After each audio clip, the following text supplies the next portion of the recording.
Hello, everyone. It's Thursday, January the 12th. As I promised you, this is going to be a new briefing format, from a standpoint of what we're going to call it is the Justice Administration Update Briefing. And we're going to have guests that are going to join us today, our Secretary of Revenue, Dave Hardy, and our new Secretary of Commerce, James Bailey, are with us, and we're going to try to cover a lot of different stuff. You'll notice that I am not doing the traditional stuff in regard to COVID. From a standpoint of monitoring, we'll surely monitor. We won't go through and read the names of the folks that we've lost. I remind you over and over and over that COVID is still with us, and absolutely you should get your booster shots. You should consider getting vaccinated and everything if you haven't.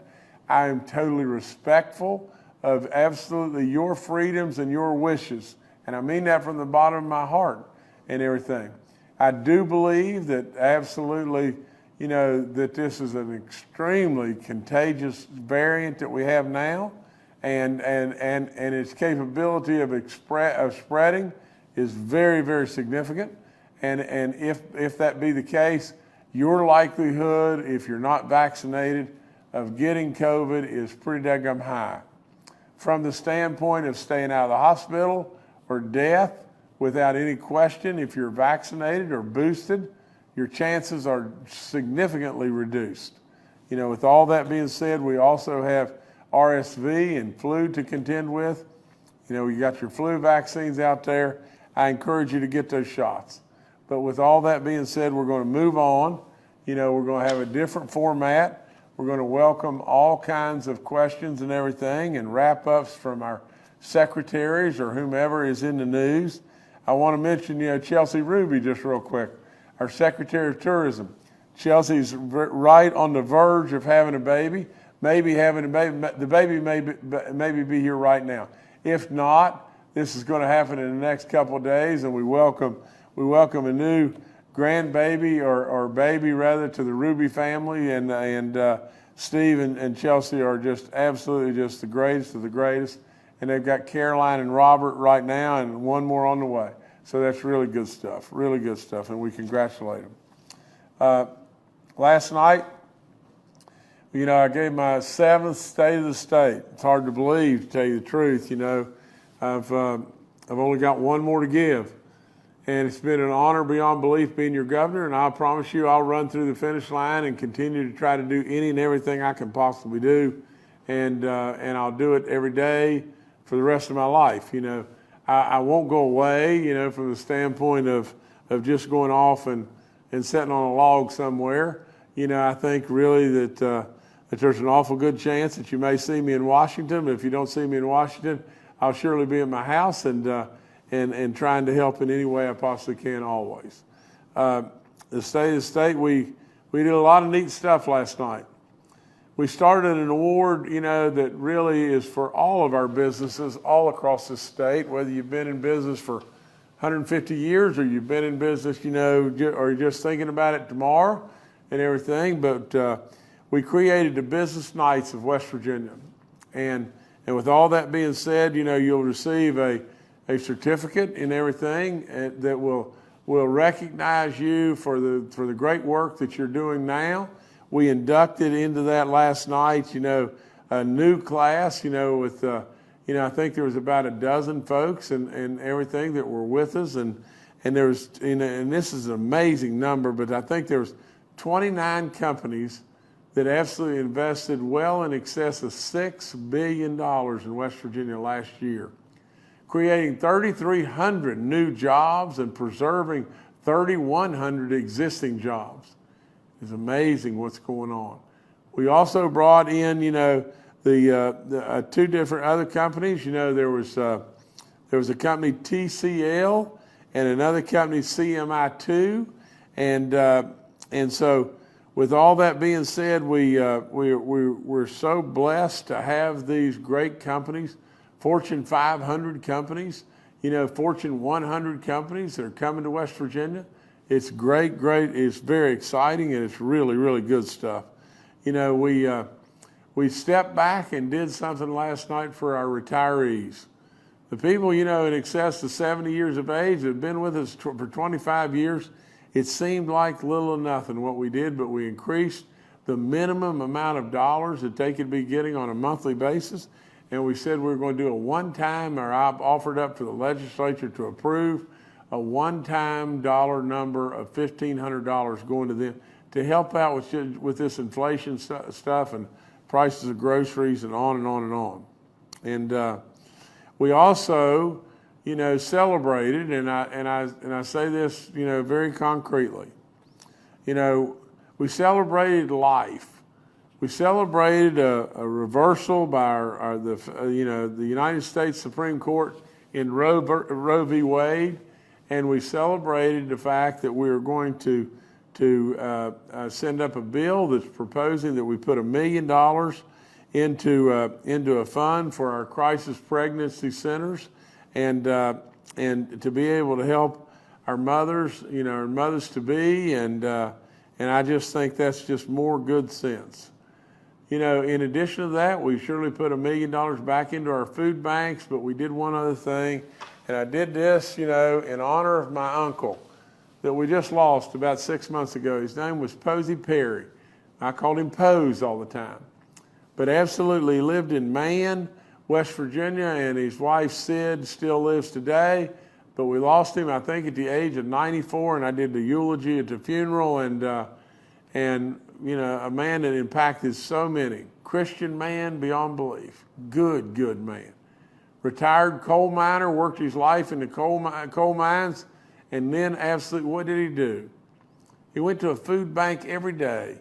He worked really, really, really hard for people that were hungry.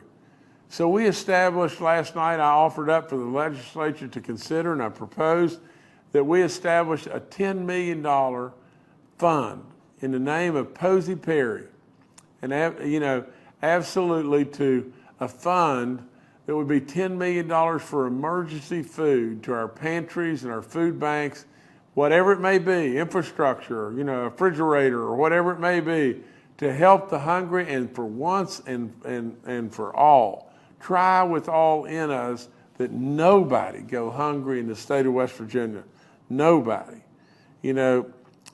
We proposed to put $100 million more in PEIA. We don't have a total solution to PEIA, but we've funded it in the past, and I hope we can fund it again with the surpluses that we have right now. And we created a fund that is a $5,000 attraction to be able to give veterans that want to move to West Virginia a one-time payment of $5,000 and everything. Well, it's just kind of a trial balloon. We only put $500,000 in it to work on 100 veterans and see how it works. If it really works, we'll expand upon it. A lot of other really, really bold moves, but none to approach just what I'll tell you right now. At the end of the day, if we want growth in West Virginia, and we want people to come to West Virginia, we want people that can absolutely do more jobs. We want to continue to attract job opportunity. There's no question whatsoever that we want to continue to do that. And absolutely, we'll continue that in every way. Business after business after businesses are calling West Virginia because they get it now. They get how we're located within a rock's throw of 2/3 of the population. Have these incredible seasons that we have the unbelievable natural resources, and with all that, the greatest workers on the planet, craftsmen, good people. So the businesses are coming, but we got to have people. We got to have more kids in our schools. We got to have more people that are paying to be able to help with our highways. We've got to have workers in West Virginia. Well, how do you get them? All you got to do is go to any tax publication in the land and look at the states that are growing. The states that are growing are either on a pathway or an elimination of their personal income tax. They put more and more and more back into the economy from themselves. And then people want to come there and live. My gracious sakes of living, you think of the migration from the population centers of D.C. and Baltimore and Philadelphia and New York. They're coming right through West Virginia on the way to Tennessee, on the way to Texas, on the way to Florida. Literally, here we are with 4 of the most unbelievable seasons and job opportunities like crazy, and all the chances, everything. Greatly improved roads, working on education, on and on and on. They're driving right through us, heading to somewhere else. Then we want to stop that. I proposed last night a 50% reduction in the personal income tax. 50% of what you're paying, absolutely eliminated, and eliminated as quickly as possible. 50% of your personal income tax. Think of the dollars you'll be putting in your pocket. Many of you will spend those dollars. That helps us too. The multiplier effect on those dollars is off the chart. I also did something that is absolutely unprecedented. Of our surpluses, as massive as they are, I said set aside $700 million of that $1.6 billion that we'll have in surplus. Set aside $700 million and create our own personal income tax rainy day fund. For governors that are in front of me, along the way, if we stub our toe just a little bit and we need to pull from the personal income tax rainy day fund just a little bit, it's there as a great insurance policy. We don't want to absolutely overspend ourselves and get ourselves in trouble. That's our insurance policy right there. From the standpoint of the ARPA dollars that we have remaining, our ARPA dollars that are sitting in a bucket, $677 million that have been there for a long time and everything. Really, economic development is continuing to knock it out of the park. Think about what I just had said. 29 companies that have brought 3,300 new jobs and retained 3,100 jobs in West Virginia. What's that going to blossom into? More and more and more opportunities around those companies that are coming right now. So I said, let's do this with ARPA. Let's take $500 million of the ARPA money, that's $677, and put it in a fund. Put it in a fund that's sitting there right now for economic development.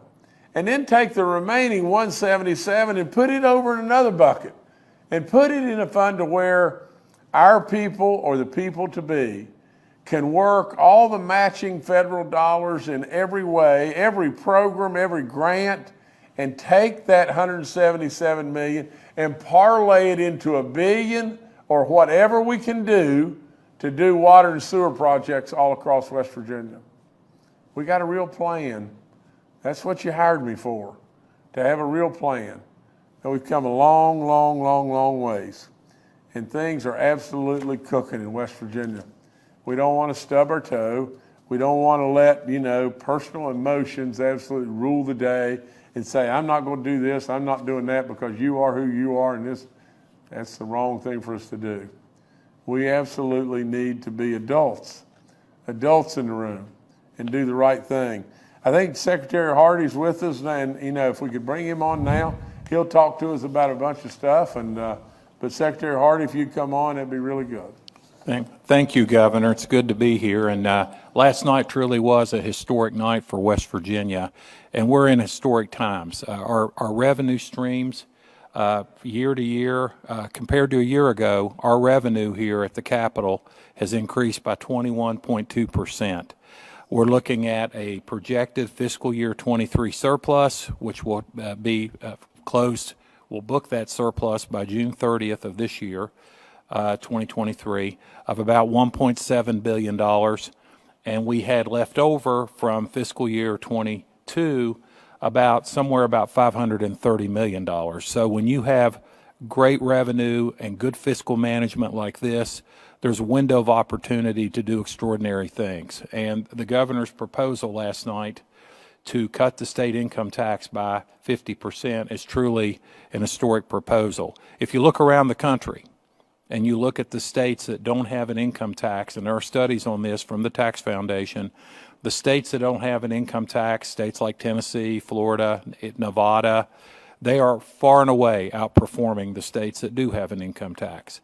You'll see that their populations are growing faster and their gross domestic economies are growing faster. So we are headed down a very important tool, and we are headed toward a very important goal that's going to help West Virginia grow economically and help West Virginia's population grow as well. This is going to put, the proposed income tax cuts are going to put a lot of money in West Virginians' pocket. If the legislature approves our 30% tax cut for calendar year 23, by June 30th alone, West Virginians will see a reduction in their income taxes of $163 million. In the fiscal year that starts July 1st of 2023 through June 30th of 2024, West Virginians are going to receive $1,085 million more in their pockets as a result of these proposed income tax hikes. And in the following fiscal year, it's $1,229 million. This is money that's going to go right back into our taxpayers' pockets, and it's going to help the economy and stimulate the economy here in West Virginia. We were careful. We were very careful with these financial projections. We made an assumption, and the governor agreed with the assumption, that we could possibly have a mild recession in calendar year 2024. We may not, but we assumed and calculated that in, and we also assumed that maybe that our energy prices, particularly our price of natural gas, might go down some in calendar year 24 and or 23. Despite all that, we still feel like that we can fund these tax cuts over the next 3 fiscal years out of our projected surplus. However, as the governor pointed out, to be very cautious and very careful and to be responsible stewards of the public's money and our state budget, we also proposed in the budget bill last night, the governor's budget bill, that we will set aside $700 million in a reserve fund that will be used to be sure, absolutely sure, that we have adequate personal income tax revenue going forward over the next 3 years. If these projections, and these are conservative projections, are right, we won't need that $700 million. It'll be used for something else, perhaps even used to fund another tax cut. But to be absolutely cautious, we propose a set aside of $700 million as a reserve. And on top of that, in the governor's budget bill that we introduced last night, we only proposed, including this $700 million, a total of about $1.392 billion out of our projected $1.7 billion surplus. So we still have $300 to $400 million in addition to the $700 million that could be used to protect all of our revenue streams. So this is a very carefully thought out and cautious plan. I'm supposed to appear in front of the House of Delegates Finance Committee this afternoon to present it. Preliminary indications are very good and indicate that we will be well received when we present this afternoon. If this plan is passed by the legislature, West Virginia's top income tax rate, which is now 6.5%, will be reduced to 3.25% by calendar year 2025, 2 short years away. This will allow us, of course, to have a much more competitive state income tax rate. I'll give an example. Virginia has a state income tax rate now of 5.75. Maryland has a state income tax of 5.75. Kentucky is at 4.5. So, and Ohio's at 3.99, essentially 4. So we are going to be lower than all those states surrounding us, again, creating an incentive for people to move into West Virginia and avail themselves of the financial success and the proposal that we've had here. Last but not least, the legislature, the governor, and every one of his budget bills, every one of the governor's budget bills, and this is our 7th one, we have been very, very careful to control spending. And this year, other than the across-the-board 5% pay raise, an average 5% pay raise, which cost $115 million, some increases to PEIA, which were $59 million, and an increase of the school aid formula of $35 million, we have held the line on all the other state spending. So even though inflation has been running 7% in calendar year 22, the increase to our base budget this year in our budget bill is 5.35%, keeping with the trend that the governor has used since he's been here, since 2017, that we are not going to build the base budget. And when you don't build the base budget, good things happen, and good things are continuing to happen. So there's a lot of optimism here today, and I'm looking forward to presenting the budget bill and the state income tax cut bill to both the House Finance Committee and the Senate Finance Committee over the next week. Thank you, Governor. Thank you so much, Secretary.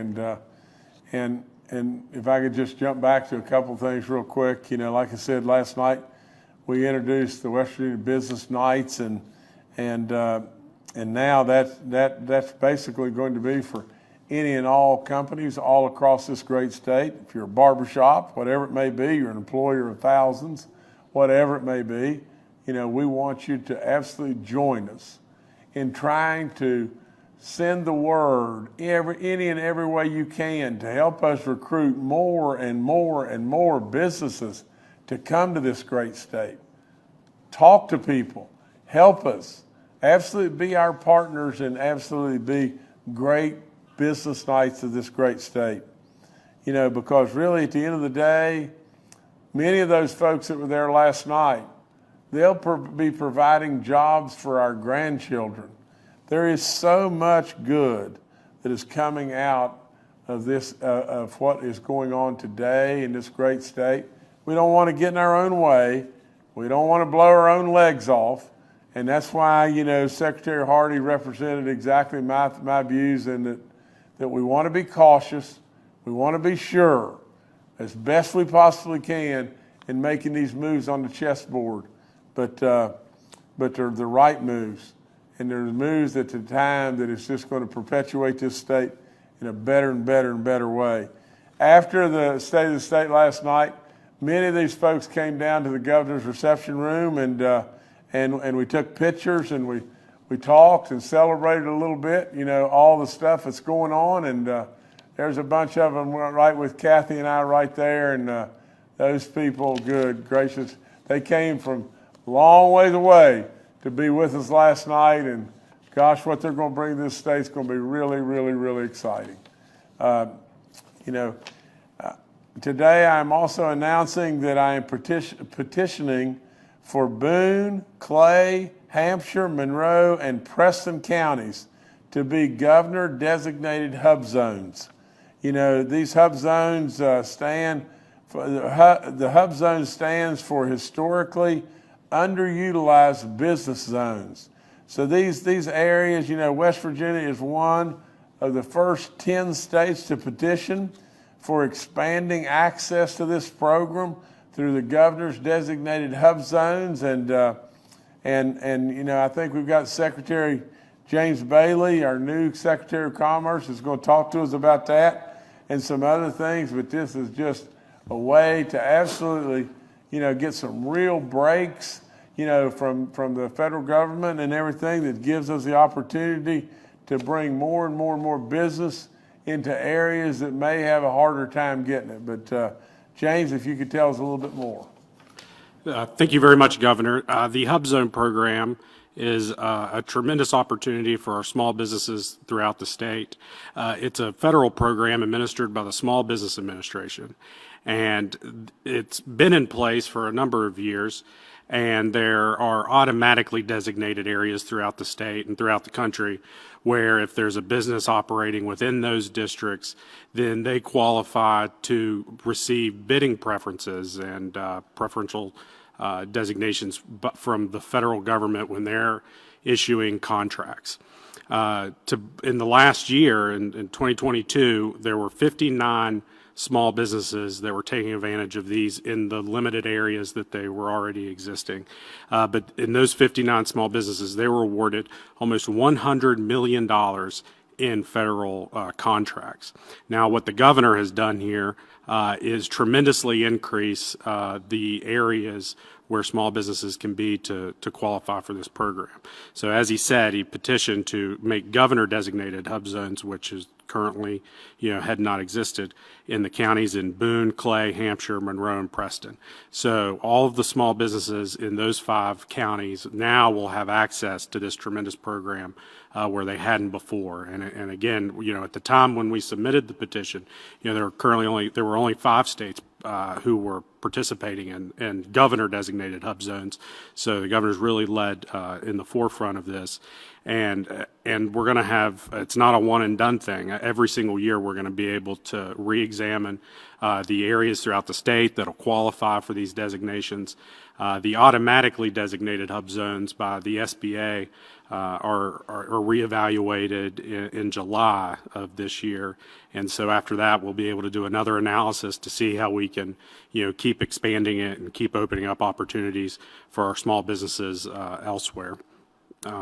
These are areas, again, that have to meet certain demographics, certain data points for the governor to be able to designate. But one of the very cool things about them is, it's not just where the business is located, but also employees have to be residing in those. So it's a tremendous both asset to the business, but also an encouragement to make sure that we are providing economic development opportunities in the areas of the state that really need it. So it's a great opportunity. I want to thank the governor for his leadership on this, and also for the leadership that on the tax reform issues that Secretary Hardy was discussing. So those are no doubt contributing factors to something that I just recently saw that I want to congratulate you on, Governor. Right before we started, you may or I doubt you're even aware of it because it just released. Governor, you're officially, according to Morning Consult, the 5th most popular governor in the country. So these initiatives, of course, go to that. They're just 2 of the many examples of why we, the people agree with what we know, which is you're a tremendous asset to us. And I can't thank you enough for giving us the leadership and allowing us to explore things like these hub zones and the tax reform, because it's going to do a lot of good across the state. Well, thank you so much, James. That's very, very kind words, and we're going to just keep on trying to do a lot of great work, and we're really excited to have a great, great, great Secretary of Commerce in James Bailey. So thank you, James. I've got some grant announcements, grant award announcements and everything. I'm going to go through these pretty quickly, but Juvenile Justice and Delinquency Prevention, JJDP, Title II grant funds. I've awarded $403,890 in juvenile justice and delinquency prevention Title II grant funds to 8 projects, and these projects are the CASA of the Eastern Panhandle, and I'm not going to read the amounts. Well, $63,000. Jefferson Day Report Center, $58,000. Liberia, $72,000. Marshall University Research Corporation, $50,000. Public Defender Services, $43,000. Team for West Virginia Children, $35,000, and the Voices for West Virginia, $39,000, and the West Virginia Coalition Against Domestic Violence, $41,000. There's a little bit more with all that, but roughly that's it. The West Virginia Rural Domestic Violence, Dating Violence, Sexual Assault, and Stalking Program grants, I've awarded $731,250 in West Virginia Rural Domestic Violence, Dating Violence, Sexual Violence, and Stalking funds, Stalking Program funds to West Virginia as the West Virginia Coalition Against Domestic Violence. And in addition to that, there is the West Virginia Sexual Assault Services Program, and I have awarded $547,000 and change in West Virginia Sexual Assault Services to the West Virginia Sexual Assault Services grants or program grants. And so all these grants will just absolutely help a lot of folks that are really hurting and everything, and hopefully get us on a path to be able to stop a lot of this stuff and everything that goes on. It's really tough, and a lot of victims that are really, really hurting. Last night our First Lady Kathy Justice, gave us some more information about communities and schools, and I want to announce that a few things here real quick, but Kathy announced yesterday and everything, or really today, that West Virginia Communities and Schools programs will be adding schools this month in 2 new counties and 2 participating counties across West Virginia, a total of 13 schools in Harrison, Kanawha, Mingo, and Webster counties. There in Harrison County, it's Nutter Fort Primary and Nutter Fort Intermediate and Norwood Elementary. In Webster County, it's Glade Elementary. In Kanawha County, it's Edgewood Elementary, Grandview Elementary, and Capitol High School. And in Mingo County, it's Birch, PK through 8, Gilbert, PK through 8, Kermit, PK through 8, Williamson, PK through 8, Matewan, PK through 8, and Mingo Central High School. There's so much about communities and schools that are really neat. But let me just say this real quick. I'm a coach. And I say that very proudly. I really think that if you're a public official and you have the opportunity to spend a little bit of time with children, please do it. Please do it. Sometimes it's hard, and sometimes it takes extra time. But my dad would always have told me, son, if you can't get it done in 24 hours a day, you're going to have to work nights. Well, I take a lot of wisdom from my dad, and I work. I work very hard, and I work all the time, and I love it. But being with kids will make you feel a sense of goodness that absolutely will touch your heart. You can absolutely change a life. And our kids need you today, and they need you very, very badly. So take heed to what I'm saying, because it's good stuff. Like I said, of all the programs that I've been around, and I've been around lots of them in our schools, I'll promise you today, without any question, Communities and Schools is the very best program that I have ever seen. You can't imagine the number of people that are absolutely getting touched and helped. Now I think it's 38 counties with this. It's even more, but all across our state, it's approaching with all the workers and all the students that they're touching and everything. It's like 91,000 plus kids. It's amazing. And it's done almost with no dollars. It's done absolutely on the budgets that really, in the size of the things we're talking about, is almost nothing.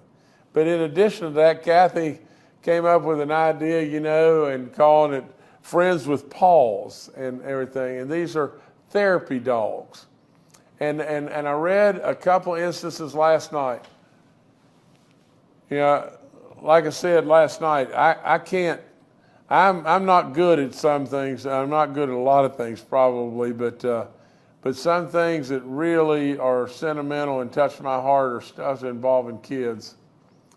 And one of the things I read last night at the State of the State was about one of our children that that the notes that I had were, for all practical purposes, severely handicapped and very much nonverbal. One of the therapy dogs at a Pineville Elementary School, and I believe, and I could misspeak here, but I think the therapy dog's name is River.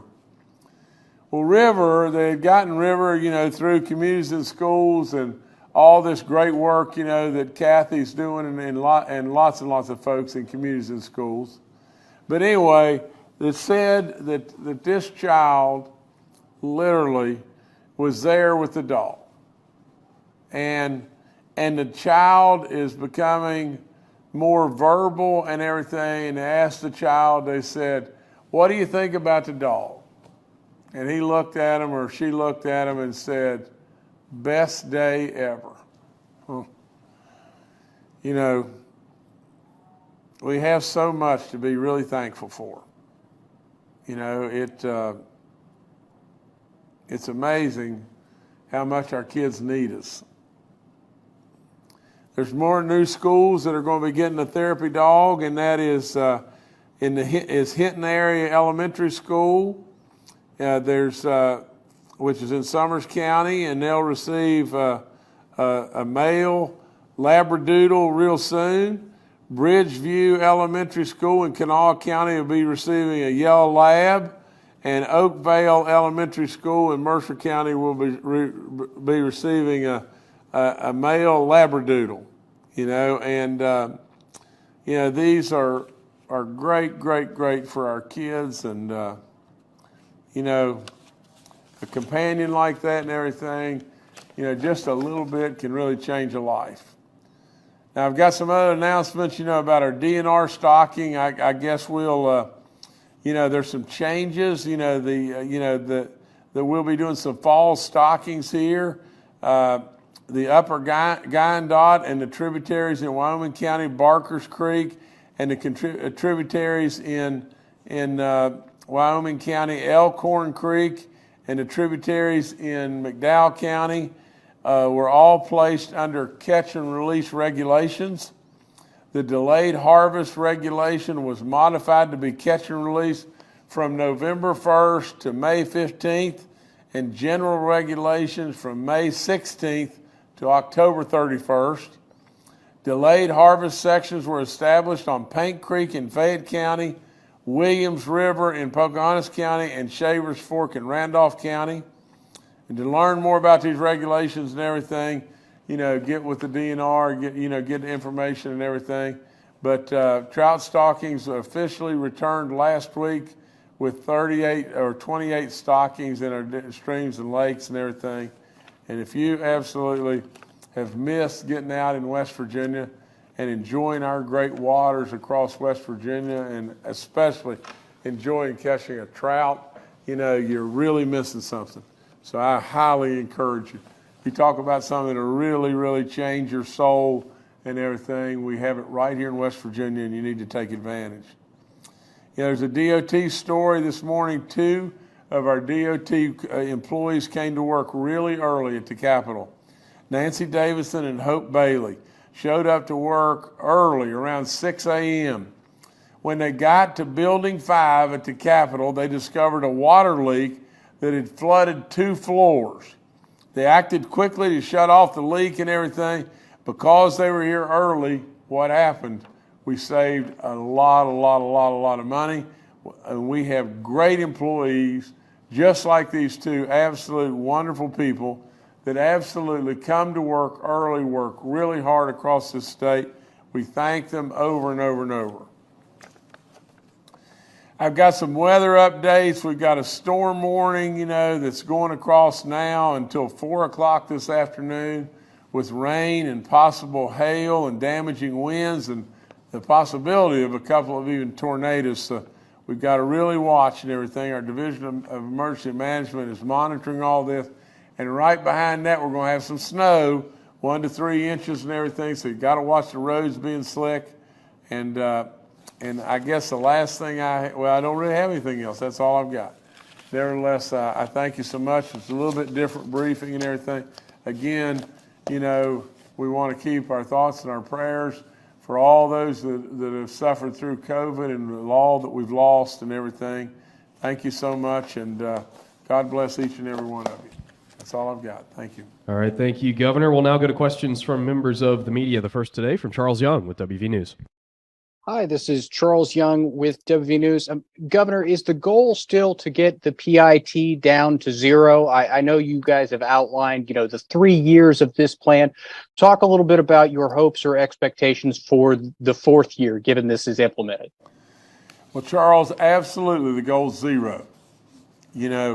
And Charles, if I could just walk you through some numbers, and I'm gonna have to do it, just because I don't have the numbers exactly, at my fingertips. But Charles, we have vetted these numbers, and you heard Secretary Hardy over and over.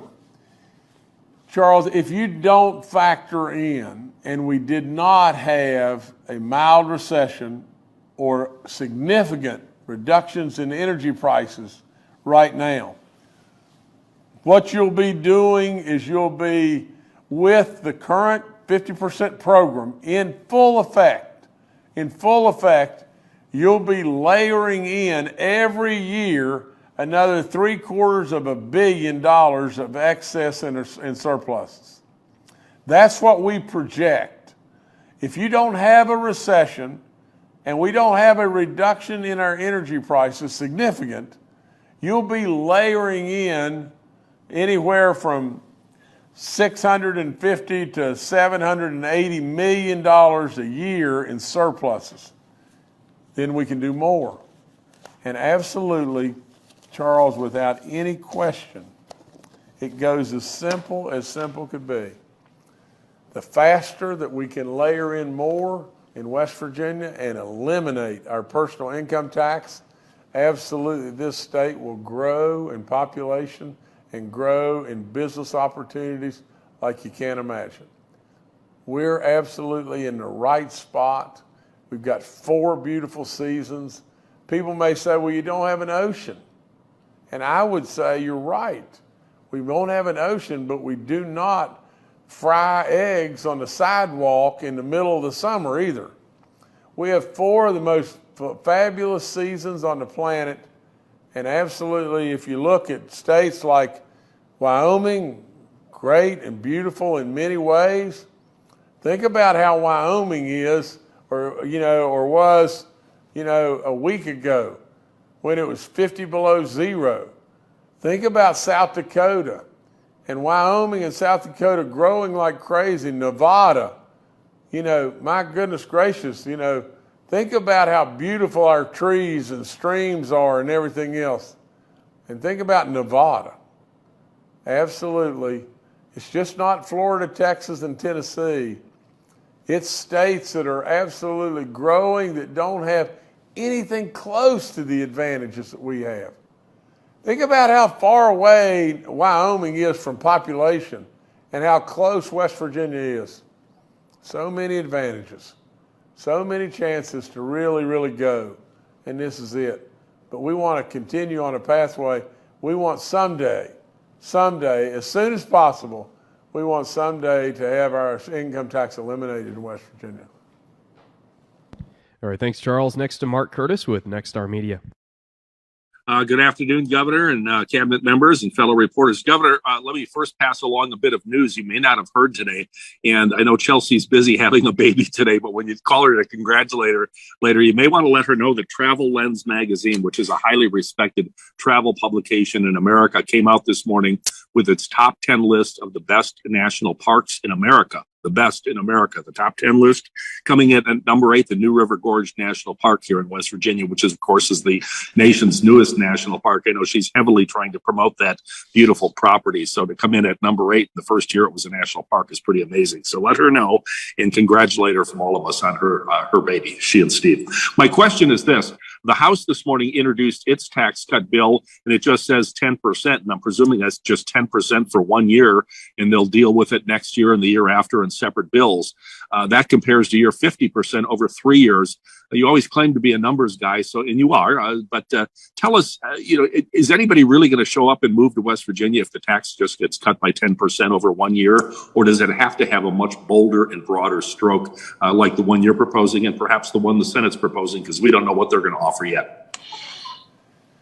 Well, Mark, I'm not familiar because I've been here doing interview after interview and everything. I don't know about the 10% offering, but our bill will be in House Finance today.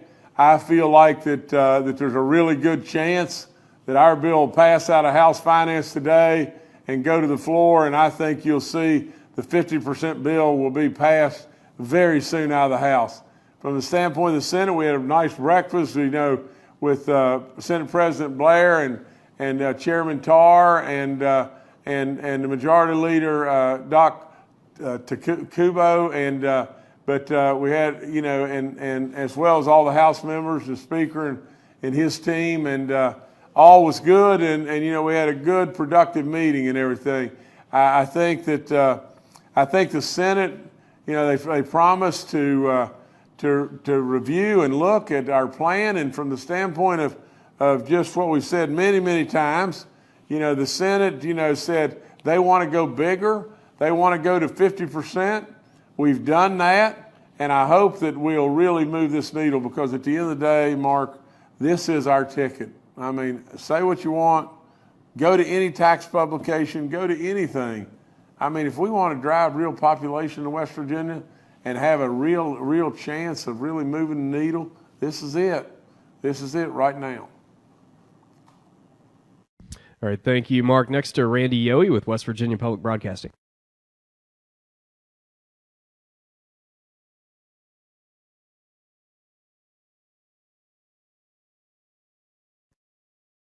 Randy, we're not picking you up there. Can you unmute maybe?